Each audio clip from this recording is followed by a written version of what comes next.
Deep in the heart of the Philippine forest, echoes a call carried by the wind. Rising above ancient trees, here soars a creature found nowhere else on earth, the great and majestic Philippine eagle. Yet, as mighty as it is, its very existence is in peril due to habitat loss and human persecution. But in every story of loss comes a ray of hope. At the forefront of its conservation is a group working tirelessly to save this national bird from extinction. In this episode of Regen, we journey to the heart of Mindanao to follow the mission of the Philippine Eagle Foundation and discover why the survival of this great bird is tied to our own.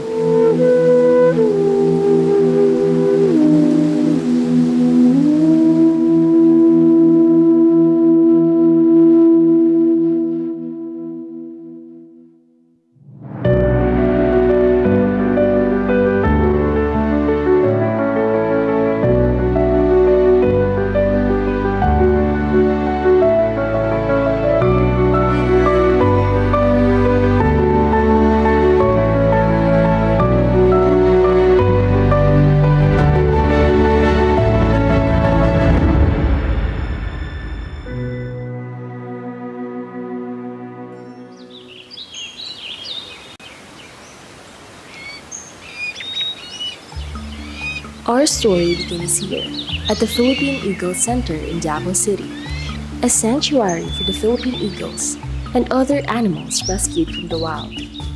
For nearly 4 decades, the Philippine Eagle Foundation has devoted its life's work to ensure the protection of the eagles. One of its leading conservationists is Dr. Jason Ibanez, a biologist whose love for the Philippine eagle began with an article in an old magazine. So I'm Jason Ibanez. I'm the Director for Operations of the Philippine Eagle Foundation. I had become fond of the Philippine Eagle way back when I was still in high school. After seeing the photo of the Philippine Eagle in an old National Geographic magazine, I immediately fell in love with the bird. I really love the idea that we have one of the largest eagles in the world. We have this really majestic Philippine eagle found only in the Philippines, which is, I believe then, is as Filipino as I am Filipino. So that idea actually struck me. And so when I was in the university studying biology and majoring in ecology, I already knew that I really would want to work in studying the bird and then helping in its conservation. And that dream came true when I was hired. Fresh from the university, I was hired as a young field biologist with the Philippine Eagle Foundation. Well, the Philippine Eagle Foundation started way back in the 1970s through the efforts of the late Dr. Bob Kennedy. So it was formerly a government project. Started with research on Philippine eagles in the wild, and then a conservation breeding program began. But then there were challenges with respect to government funding. And so in 1987, the program was reorganized as an NGO called the Philippine Eagle Conservation Program Foundation. Through the efforts of the pioneer researchers as well as conservation breeding team, the NGO had its humble beginnings. So since 1997, part of our mission really is to help the country conserve its national symbol, our national bird, our apex predator, the Philippine eagle. And part of that mission is also to preserve and protect the forests that the Philippine eagles need. Unlike any other birds of prey, the Philippine eagle rules the forest as the largest top predator, standing nearly 3 feet tall, with a wingspan up to 7 feet and talons built to crush. It is one of the rarest eagles in the world that can only be found in 4 islands in the Philippines: Luzon, Samar, Leyte, and Mindanao. The Philippine eagle is our apex predator. It's an important component of the Philippine forest ecosystem. We're also using the Philippine eagle as a flagship for protecting carbon forests, for protecting biodiversity, watersheds, and all other benefits. It's one of the most beautiful eagles in the world. It's the only raptor that is blue-eyed or blue-gray-eyed. There's no other raptor that has the same eye color. And it's also one of the largest and most powerful eagles in the world. In fact, based on a DNA study, the Philippine eagle has a very unique genetic lineage. It's not relative to any eagles of the world. No? It's remotely related to the snake eagles of Africa, but it's a unique product of creation. In fact, the Philippine eagle is regarded as the species with the highest energy expenditure in taking care of its young. It spends a lot of energy. It lays a single egg, it incubates the egg for the next 6 months, and then beyond that, it still takes care of a single young for the next 1.5 years. And until the young eagle flies off the nests when it's almost 2 years old. So it has the longest caring period for its young. But despite its power, this great bird is in peril. Since 1996, it has been declared by the International Union for Conservation of Nature as critically endangered, with an estimated number of only 400 breeding pairs left in the wild. Well, apart from operating as an NGO that's very dependent on grants and donations, we also have logistical challenges such as the difficulty of doing surveys in the field. There's also the challenge of insurgency problems in many of the Philippine eagle habitats. There's also the challenge of continuing persecution of Philippine eagles. We still have some of our fellow Filipinos still see the Philippine eagle, our national bird, as a food source. Some of them still use the forests and convert them to agricultural areas. Sad to say, so unfortunate for this species of birds, which is also endemic in the Philippines. They are now critically endangered, so they're facing really critical conditions. It means very alarming kasi nga the worst things to happen next would be extinct from the wild. So yung numbers po nila paliit ng paliit. One of the reasons why for so long they're still critically endangered species by the IUCN, kasi nga, number one, their breeding biology is sometimes really challenging. In the wild, if we refer to the wild behavior, the breeding cycle really takes 2 years. So, magpuproduce lang sila 1 egglet every 2 years. And then in every clutch, it's only 1 egg. And then the maturity is very slow. It takes 5 years to 7 years for the Philippine eagle, especially the female, before they reproduce by its own. So there are 2 main reasons why the Philippine eagle population is diminishing. One is loss of habitat. So deforestation, conversion of forests to agricultural areas, the cutting of forests for development is a major threat. The Philippine eagle could not live outside of the forest. It couldn't live in plantations. It couldn't live naturally in farms. The forest is its natural home. And second is the continued persecution, shooting, hunting, and trapping of Philippine eagles. And so that means that Philippine eagles are still vulnerable to human persecution. And this needs to change. Because as long as there's threat to the status of the Philippine eagles, it means that our very own lives are also in danger. That's the reason why the PEF Foundation was formed to help protect, propagate, and in captive setting about this conserving and preserving our national heritage. At the same time, yung ating national bird, the Philippine eagles. Up next, we dive into the daily routines at the Philippine Eagle Center and discover the work it takes to protect the country's national bird from extinction. Regen will be right back. When a story starts with faith, it can only grow further and stronger. As time passes by, we learn about your story. In an institution of exceptional healthcare, with genuine Christian compassion, we care about you.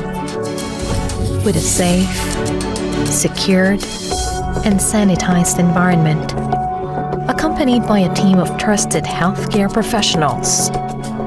We're built this way to serve you better. By providing affordable health services to general population, we want what's best for you. Because at New Era General Hospital, everyone matters.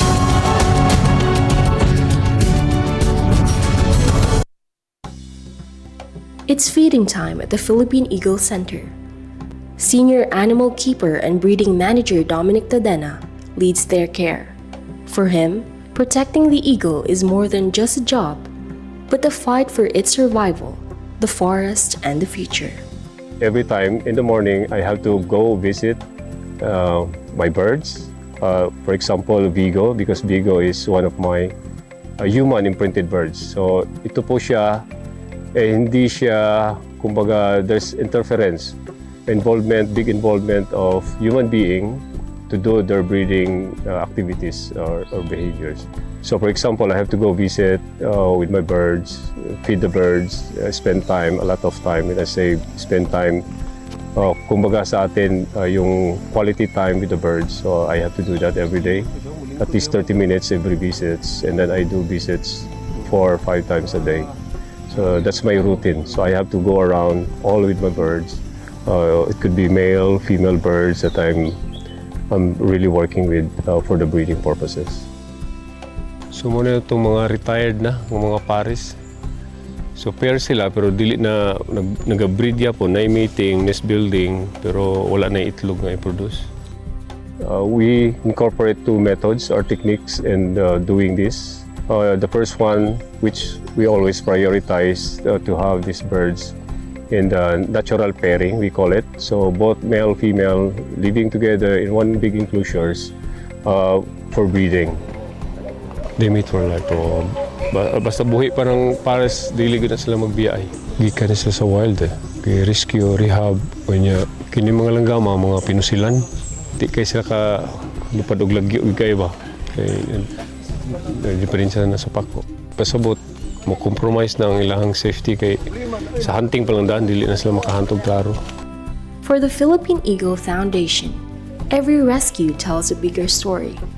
One of their core missions is the rescue and rehabilitation of injured or displaced eagles, ensuring these birds get the care they need to survive and return to the wild. So our mission is really to help save the country's national bird, the Philippine eagle.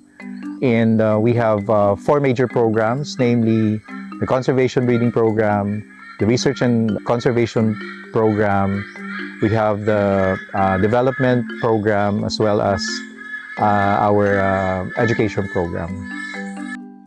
We've been doing rescue operations. As a matter of fact, this Philippine Eagle Center started with the rescue birds. So we do rescue and then rehabilitations. After rehabilitations, we do evaluations of the behavior of the birds, if it's really fits to be released in the wild. So for those birds that are qualified to be released, we right away release after everything, all the physical checks up, all the laboratory tests qualified or really passed. But some that were compromised, that have permanent damage, couldn't survive in the wild, so we retain them as our breeding materials. And then the offsprings are the ones that being released in the wild now. We rescued Kalatungan 1 from Bukidnon, from Kalatungan Mountain. There were some other stories behind it. People just say, oh, it was just found on the ground. But when we do our physical checkup, thorough checkup, and the blood samplings, swabbing, so it found out that the birds have multiple bullets or pellets inside its body. And so with that, our vets really made a good job there, performing surgery for like just a minor, collecting all those pellets within the bird's body, and the bird really successfully recovered. And ang pinakamaganda dyan, yung ibon na yun, and then na-release na rin natin dun sa Leyte, dun sa naging party siya sa ating reintroduction program ng ating Philippine Eagle on the island of Leyte. I guess the most challenging so far that I've experienced is doing rescues during the pandemic. And this happened when we rescued Philippine eagle Shokon from Zamboanga del Norte. So we did the first telemedicine or video conference with our colleagues from Zamboanga, together with a veterinarian, to discuss how we can take care of a rescued Philippine eagle because our team couldn't go there. She was accidentally trapped in a trap intended for wild pig. And so our colleagues from the DNR took care of the bird with instructions coming from our team, again through video calls. We prescribe what medicine to give, how they should take care of the bird, what they should feed it. And then that was very successful. After a few months of rehabilitation, after x-rays and tests showed that she's ready to be back in the wild, we install GPS and radio transmitters on each bird that was successfully rehabilitated before we release them back to the wild. Philippine Eagle Foundation is having a big milestone right now. With the breeding success that we have, even right now, we succeeded with our artificial breeding. We even now practicing the semen cryopreservation techniques, like freezing semen for long-term storage. So it means we can now have our semen preserved and we can use it after like 50, 100 years. This time, i-stimulate na lang natin yung mga females. No worries about the semen because we have already like stored semen that we can use right away. So it's very, very advanced technology that we're using right now here. And so it's a good milestone for the PEF. And the hope is really up high, high expectations that we can have it right now. We actually have a lot of educational campaigns. First, here at the Philippine Eagle Center, we are positioning the Philippine Eagle Center as a premier educational hub for biodiversity conservation and wildlife appreciation. And we're also developing the center to be a center for edutainment or education and entertainment. So basically, people come here not only as a tourist, but they also come here as learners of biodiversity conservation, what we do as a foundation, and the influence of the general public to participate in our conservation mission. And we also have a Learn with Malaya. We use Malaya, our mascot, as our education ambassador. But we also do field-based education outreach. We go to the communities, especially those who are recognized as Philippine Eagle nest sites, and indigenous cultural communities to educate them about biodiversity conservation and how them as a community can help participate in our mission and the importance of protecting wildlife in their cultural legacy or in their cultural context. I guess a major milestone for the conservation program is, of course, coming up with a concise population estimate. Now we know that there are no more than 392 pairs across the Philippines.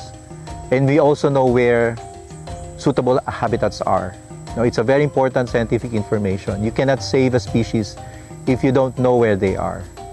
So by using this information, what we're now doing is exploring as many habitats as possible, finding the Philippine eagle pair, and then making sure that if that pair is threatened, and if the habitat is in danger, then there should be a conservation program that's put in place. Every release we have, there's always a chance for this Philippine eagle to live long-term survival in the wild. So every every individual counts. So every time we release, we know that we add numbers on that specific regions, specific mountains, hoping that they have to make of their own. There's no need for human interventions anymore. After the release, what we do is always just monitor the birds, do wildlife awareness to the communities nearby, and there's always a hope in every release of these birds. As Regen continues, we'll hear stories of hope and commitment from the people who believe in the Philippine eagle's future, and how each Filipino can take part in protecting it. We'll be right back. Get ready for the ultimate Mindanao adventure. From mastering Siargao's famous waves to trekking Bukidnon's wild terrains and diving into Mindanao's vibrant sports traditions. Plus, discover how to get there, what to pack, and where to stay for your next adrenaline-fueled escape in Mindanao. Thrills and travel tips, all right here in Mindanao. This is action-packed. Only on Net 25. Let's net together sa Net 25. Sa Net 25. Ang mas lalaki, kuha na gid sila, critically endangered. Ang sunod nga mahitabuan na nga worse, kundi na ito magapan, extinct na sila from the wild. So pwede sila makita diri sa enclosures, pero wala na sa lasaw. I believe that the Philippine eagle really symbolizes our story. First of all, it's found only in the Philippines. So we can proudly say that the Philippine eagle is a genuine Filipino. It's also dependent on the forests that we are also very dependent on. The Philippine eagle also holds large tract of territories in the same way that indigenous peoples have their own ancestral lands or territories. In fact, many indigenous peoples associate with the Philippine eagle because they believe that the Philippine eagle also represents their aspirations and their status. And so we believe that the best way to really keep forests intact is to work with the indigenous and community owners of these forests. If we can demonstrate that people and Philippine eagles can actually coexist, and they can use the same forests sustainably, then I think we have a chance at saving our national bird. So the work of the Philippine Eagle Foundation invests also on building community capacities and then community empowerment so that they can save the eagles, protect the forest on everyone's behalf. So how do we do it? So we make sure that conservation brings in green jobs for the indigenous peoples. We hire them as our co-researchers. We train them. We put in place a forest guard program. They get extra income from getting hired as forest guards. We also provide livelihood support, and then we also help them with their other inspirations, such as providing social services. In one of our communities in Davao City, we help set up a daycare center for the community that's living close to a Philippine eagle nesting site. So by doing that, they appreciate what the Philippine eagle can bring to them, which is essentially a social service that they need. We also have adoption schemes for the animals. We have Adopt a Critter, where a family or even an individual or a company can adopt our non-Philippine eagles, but we also have the Adopt an Eagle sponsorship. So nag-target may 3 million na matanom na mo, starting with the katong mga ugasan ng mga nest sightings para ma-extend ang ilang territory. So dako kayo og kuan sa mo ni mga tree plantings kadang reforestation kay mao man ang pinaka main habitats sa Philippine eagle ug sa ilahang prey items. We have this hashtag #YouCan. A hashtag #YouCan means that Philippine eagle conservation and biodiversity conservation in general is a shared responsibility. We just serve as instruments to conduct and to implement conservation efforts on the ground, but it is really the responsibility of every Filipino to protect our national bird since it has ecological integrity and cultural relevance as well, it being our national bird. So it's representative of us being Filipinos. From the interest of helping out in my little way, in my own little way of saving this species, now at first it was just a hobby of working with wildlife, animals. So nice to be, helping with them, feeding, cleaning, interacting with them. But that habit really developed into a passion. It so happened that I really like the Philippine eagle because they are the ones that really need understanding, help for their own survival because these birds really need some human understanding at the moment. They are the king of our Philippine skies. Only human are the enemies, like direct enemies of this Philippine eagle. And I want to dedicate myself to helping protect and prevent this Philippine eagle from being extinct. So for those who are living in the Davao region, we're open to volunteers. They can do work here at the Philippine Eagle Center or join our research team. If they're in other islands, we also have partners that the volunteers can also contact. You can do like simple ways of like rendering your internship or volunteering activities here in the PEF. It could be in the field monitoring for wild populations, community-based projects, or even in captive settings. So let's work it hand in hand. We cannot do this without everyone else. I'm really grateful to all our pioneers and to all the experts that came before us, Philippine Eagle conservation practitioners that came before us. The work that we're doing now is just a continuation of what they have started. They have provided the inspiration, they have provided the guidance.